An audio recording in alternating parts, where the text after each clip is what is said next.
21 सितंबर 2005 Los Angeles का एक आम सा दिन। जेट ब्लू की फ्लाइट 292 एयरबस A320 140 पैसेंजर्स के साथ बर्बैंक से न्यूयॉर्क के लिए टेक ऑफ करती है और सब कुछ रूटीन के हिसाब से एकदम बढ़िया चल रहा था।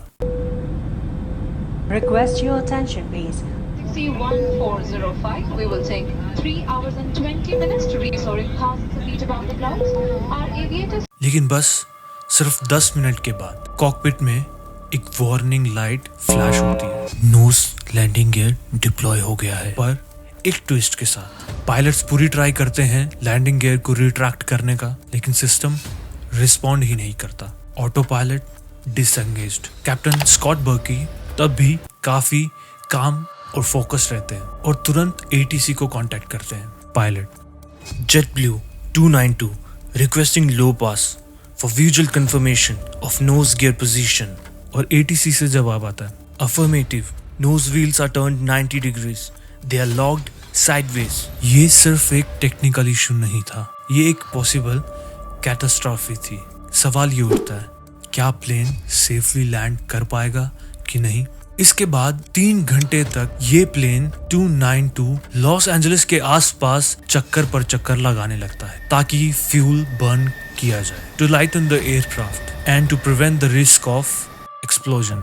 क्योंकि अगर फ्यूल उसमें ज्यादा रहेगा, खुदा ना खास्ता अगर नीचे जाते कोई भी दुर्घटना, कुछ भी नेगेटिव होता है, तो फ्यूल होने के कारण वो एक्सप्लोड कर सकता है। ये एक बहुत ही स्मार्ट टेक्निक थी। इसी के साथ साथ अंदर काफी एंजाइटी और काफी सारी दुआएं उनकी चल रही होंगी। पैसेंजर्स का ये कहना था, हम सब बस एक दूसरे को देख रहे थे, कुछ लोग रोते और कुछ लोग चुप, एकदम शांत। पता नहीं आज हम बचेंगे, घर जाएंगे कि नहीं। क्रू एकदम काम था।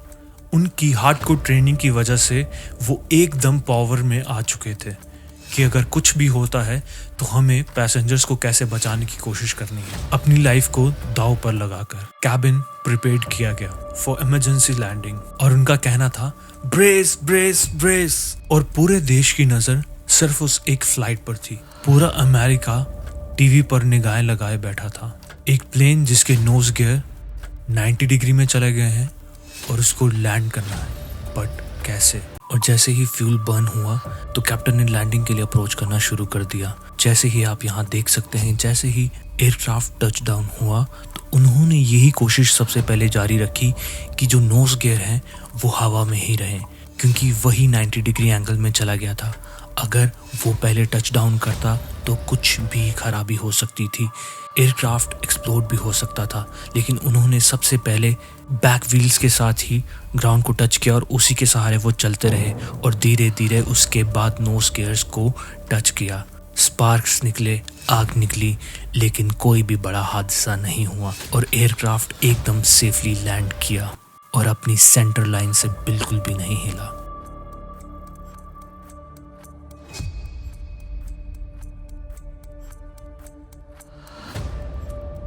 पैसेंजर्स एकदम सेफली अपने एयरक्राफ्ट से उतरते हैं। किसी को भी एक छोटी सी खरोश नहीं, कोई इंजरी नहीं। और पायलट्स को सबसे बड़ा सलाम कि उन्होंने ऐसी सिचुएशन में भी फ्लाइट को इतनी सेफली लैंड करवाया। पायलट स्कॉट बर्की का कहना था, we just stuck to training, trusted the machine, trusted each other. NTSB की रिपोर्ट ने बताया नोज गियर के स्टीयरिंग एक्चुएटर जाम हो गए थे।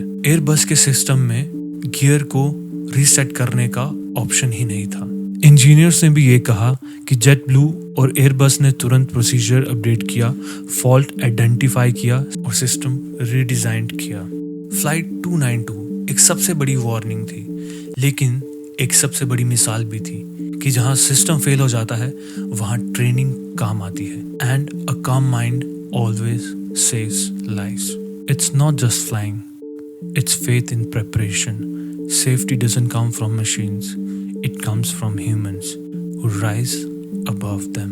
जब डेंजर सामने हो तो पैनिक नहीं, प्रिसीजन चाहिए। इस फ्लाइट ने बताया कि रियल हीरो वो होते हैं जो दिखते नहीं, पर जब वक्त आए वो कभी फेल नहीं होते।